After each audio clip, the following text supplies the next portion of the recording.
서울 창업허브와 함께하는 스타트업을 위한 인사노무 전략 교육과정 2강을 시작하도록 하겠습니다. 네, 두 번째 수업은요, 근로기준법의 적용 범위입니다. 아주 중요한 내용인데요. 근로기준법이라고 하는 것은 대한민국의 모든 근로자를 보호하기 위한 법입니다. 그런데 아이러니하게도 이 근로기준법이 모든 보호자를 보호하지는 않습니다. 특히 5인 미만과 5인 이상의 사업장에서는 근로자가 보호받을 수 있는 조항이 차별이 있어요. 그런 것이 있기 때문에 스타트업을 준비하시는 사장님들은 이 부분을 꼭 놓치지 않고 기억해 주셔야 됩니다. 아마 모든 수업을 통틀어서 제일 중요한 파트입니다. 귀를 쫑긋하고 들어주십시오. 자, 1인 이상 사업장의 필수 사항입니다. 여기서 근로자 1인이란 사장을 제외한 내가 근로계약서를 쓰고 채용한 근로자가 1명일 때예요. 사장 1명, 근로자 1명이면 근로자 1인 이상 사업장이 되는 겁니다. 근로자 1인 이상 사업장에서 필수적으로 해야 되는 사항은요, 근로계약서 작성 및 교부, 두 번째 최저임금 준수, 세 번째 퇴직금, 이 세 가지는 꼭 기억해 두셔야 됩니다. 특히 좀 잘 놓치시는 게 근로계약서 작성은 했는데 교부를 안 하시는 분들이 계십니다. 근로계약서는요, 반드시 두 부를 작성해서 하나는 근로자를 줘야 되고 하나는 사장님이 가셔야 됩니다. 교부 의무 꼭 잊지 마십시오. 특히 서류 보존 의무도 있는데요. 근로계약서 관련된 내용들, 임금대장, 근로자 명부, 기타 인사관리에 필요한 서류들은 잘 보관해 두십시오. 보관을 잘 안 하게 되면 과태료가 나중에 발생할 수도 있습니다. 근로감독이 가끔 나올 수가 있거든요. 그럴 때 서류를 보는데 서류가 없다면 과태료가 부과될 수 있으니까 조심하시고요. 이번 강의의 핵심입니다. 5인 미만과 5인 이상 사업장에서 적용되는 법 규정이 차이가 있어요. 당연하겠지만 5인 이상, 근로자가 5인 이상의 사업장에서는요, 근로기준법이 모두 적용됩니다. 100% 적용이 되죠. 반면에 5인 미만 사업장의 경우에는 근로기준법이 한 60% 정도 적용이 된다라고 보시면 됩니다. 그래서 5인 미만 사업장에서 적용이 되지 않고 있는 규정이 무엇이냐, 이게 무엇인지 확인할 필요가 있습니다. 첫 번째, 가장 중요한 거 바로 연차수당입니다. 연차휴가가 발생하지가 않아요. 이게 좀 아이러니하죠. 5인 미만 사업장의 근로자는 휴가도 못 가나? 근데 법이 그래요. 무슨 뜻이냐면 5인 이상 사업장에 있는 근로자들은요, 1년 만근하게 되면 26개의 연차휴가가 발생을 하게 됩니다. 매월마다 발생하는 연차 1개씩 발생하는 연차 11개와 1년 만근했을 때 발생하는 15개 합쳐서 26개가 되는데요. 5인 미만 사업장에 있는 근로자는 연차 휴가가 발생하지가 않아요. 이건 무슨 얘기냐면 근로자의 권리가 아닙니다. 5인 미만 사업장의 경우에는 연차 휴가를 가는 것이 근로자의 권리가 아니라 사업주의 재량인 거예요. 그래, 수고했으니 갔다 와도 좋아. 이 연차 휴가라는 거는 유급입니다. 그날 쉬어도 월급이 다 나오는 거죠. 내가 한 일주일 쉬었는데 일주일씩 월급이 빠졌다. 이거는 휴가가, 유급 휴가가 아니에요. 무급 휴가죠. 하지만 이런 경우 있을 수 있죠. 저 병원 좀 갔다 와야 됩니다. 차 검사 좀 받아야 됩니다. 이런 거 할 때 5인 이상의 사업장에 있는 근로자는 당당하게 연차 휴가를 쓰고 가지만 5인 미만 사업장은 사업주가 허락을 하거나 재량을 베풀어야 갈 수 있다.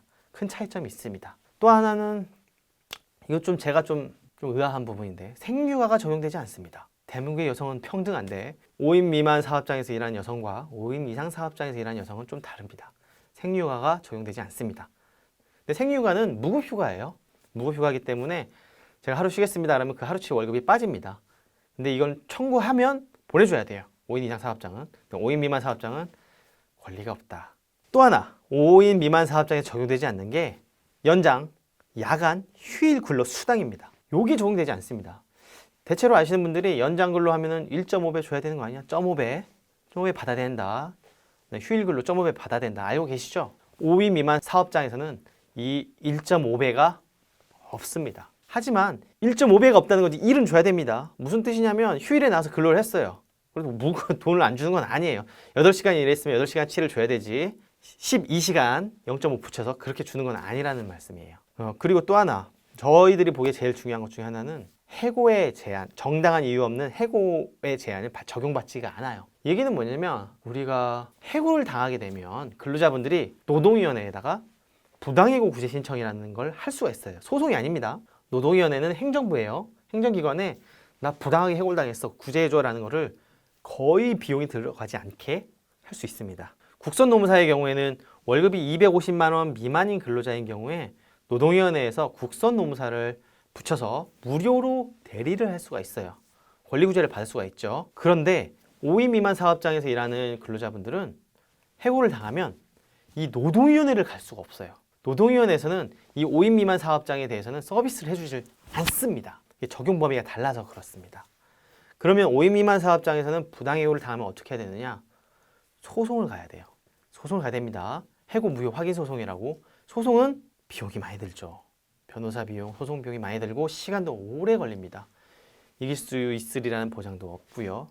그래서 현실적으로 어떻게 벌어지느냐? 5인 미만 사업장에서는 근로자 해고가 좀 쉽습니다. 그냥 막 너 나가 이런 경우가 있습니다. 실제로도 그렇고요. 그런데 근로자분들은 소송을 가는 경우는 거의 없어요. 실익이 없기 때문이죠. 하지만 5인 이상 사업장에서 근로하신 분들은 부당해고를 당하면 노동위원회에다가 구제 신청을 할 수 있다라는 것입니다. 하지만 제일 중요한 거, 연차휴가와 수당, 연장 야간 휴일 근로 수당이 안 붙는다는 것이기 때문에 5인 기준으로 사업주 입장에서는 비용이 많이 증가할 수가 있습니다. 연차휴가 같은 경우도 연차휴가 근로자가 사용하지 않게 되면 나중에 수당으로 지급을 해야 되거든요. 그렇기 때문에 대부분의 사업장에서 5인 미만으로 유지하려고 하는 니즈가 좀 강하겠죠. 네, 이 점을 꼭 기억하셔가지고 내가 창업주이고 근로자를 채용을 했을 때 어느 정도 수준으로 근로자를 이용을 할 것인지 판단을 해보셔야 됩니다. 하지만 내가 사업이 너무 잘 돼요.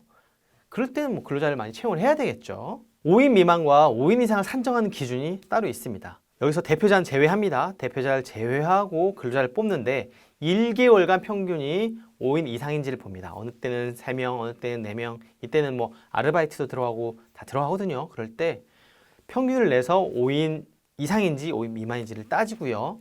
법 적용 여부는 5인 이상인 날이 1개월 중 절반 이상이면 5인 이상인 것으로 봅니다. 네, 근로자와 프리랜서 차이에 대해서 조금 더 설명을 드리도록 하겠습니다. 좀 사례가 있었는데요. 사례를 들어서 설명드릴게요. 어떤 스타트업이었습니다. 어떤 스타트업에서 앱을 개발하기 위해서 개발자를 모집을 했습니다. 어떤 사람이 왔죠. 그래, 우리는 이러이러한 서비스를 할 거고 이 앱을 개발해줘. 기간은 10개월 딱 잡았습니다. 10개월에 3천만 원. 오케이, 딜이 됐습니다. 계약서를 쓰지 않았어요. 그런데 이 개발자가 뭐라고 하느냐? 집에서 하려니까 조금 힘들어. 너희 사무실에 좀 빈 책상이 있는데 거기서 하면 안 될까? 라고 합니다. 오케이, 와요. 컴퓨터도 니네 남는 거 있는데 그거 쓸게. 오케이, 합니다. 출퇴근도 해요. 시키지도 않았는데 9시에 출근해서 6시에 퇴근합니다. 점심밥 직원들과 같이 점심 먹으러 가요. 누가 봐도 이 회사 직원인 것처럼 보입니다. 앱 개발자예요. 근데 이 앱 개발자 뭐라고 하느냐? 나 매월 카드값을 내야 되니까 매달 말일에 300만 원씩 10개월에 걸쳐서 주세요 라고 합니다. 오케이, 그것까지 인정. 좋습니다. 그런데 기간이 10개월이었는데 10개월이 돼도 개발을 못한 거예요. 근데 이 개발자가 한 2달만 더 달랍니다. 근데 상식적으로 원래대로 하면 그때 됐으면 이제 계약 위반이잖아요. 계약 위반에 따라서 뭐 어떻게 해야 되는데 정이 들은 거죠. 오케이, 2달 더 줄게. 2달 동안 해. 2달 동안 당연히 임금은 없죠. 왜냐면 3천만 원 다 줬죠. 2달 더 줬고 그때 마무리가 됐어요. 앱이 마무리가 됐습니다. 그때 수고했습니다. 이제 집에 가세요라고 했습니다. 자, 그러시십니까? 좀 예상하셨죠? 이 개발자분 부당해고 구제 신청으로 부당해고로 신고했고요. 퇴직금 미지급으로 신고를 했고요. 연차휴가 수당 미지급 됐고요.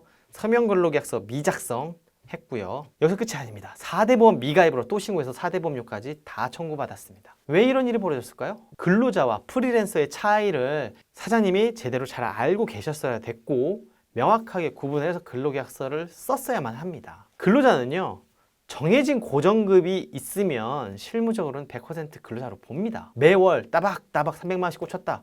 근로자예요. 프리랜서는 일한 만큼 일한 대가에 따라서 주는 사람이에요.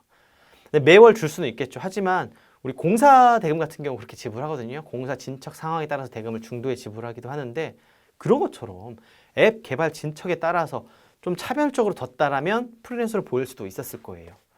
그 외에 정해진 출퇴근 시간이 있었다면 거의 뭐 근로자로 보고요. 사업주가 컴퓨터나 작업 도구를 줬다.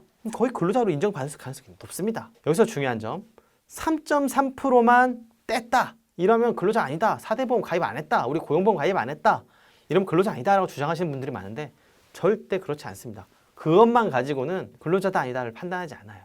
실질을 보고 판단합니다. 실제로 사업주가 지휘 감독을 해서 일을 했는지 여부에 따라서 근로자인지 프리랜서인지를 따집니다. 그렇기 때문에 임의대로 판단하지 마시고 실제로 이 사람의 업무에 따라서 어떻게 수행을 할 것인지, 계약서를 어떻게 작성할 것인지를 판단해 보셔야 됩니다. 여러 사업체를 운영하는 경우에는 외관상 별도 사업장인 경우에는 별개 회사로 판명하지만 실제로 문제가 발생했을 경우에 대표자는 한 명이고 사업자 등록주만 5개다, 사무실도 하나다 그러면 하나의 회사로 볼 수 있습니다. 노동법은 그렇습니다.